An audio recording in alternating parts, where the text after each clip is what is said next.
Okay, so I'm sure we've all seen it by now, but the new Fantastic Four trailer just dropped, and I feel kind of mid about it. I think it's okay. I think a lot of the visuals and the general aesthetic of it look pretty good. I enjoy that. I like the old school feel to it. Obviously, the biggest bit of CGI that we can really discuss is The Thing. Personally, I don't love it. I love the fact that it's comic book accurate. I get that. It's very old school Fantastic Four, which I can respect. I just don't think it's my favourite design. I personally think the practical look 10 times better than this. I also think it's very inconsistent. Like, in one scene, he looks very different to he does in the next scene.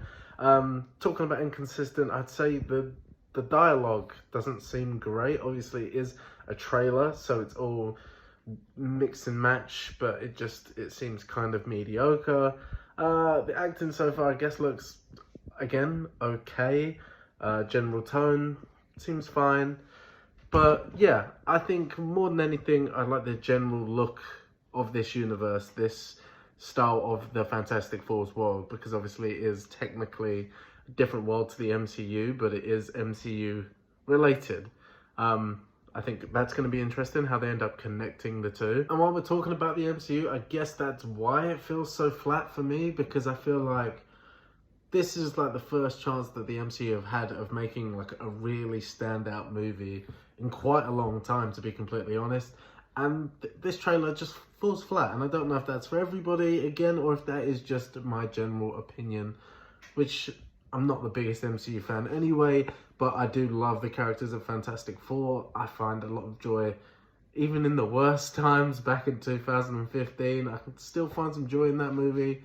But I'm watching this trailer and I like the general aesthetic again, but yeah, it's nothing crazy. I think with a lot of these stars, they are kind of, I wouldn't even say too famous, but I would say they've been in very popular things as of recently, so it's kind of hard to see them as Reed Richards, Johnny Storm, Sue Storm, and of course, The Thing is like CGI, so it doesn't really count, but I feel like they did chuck a little The Bear reference in there with that cooking scene. Yeah, so that's all that can really be said about it. I mean, if you enjoyed it, please let me know down in the comments if you thought it was absolutely fantastic. And if you thought it was dog poo, again, let me know down in the comments. And let's just generally discuss it.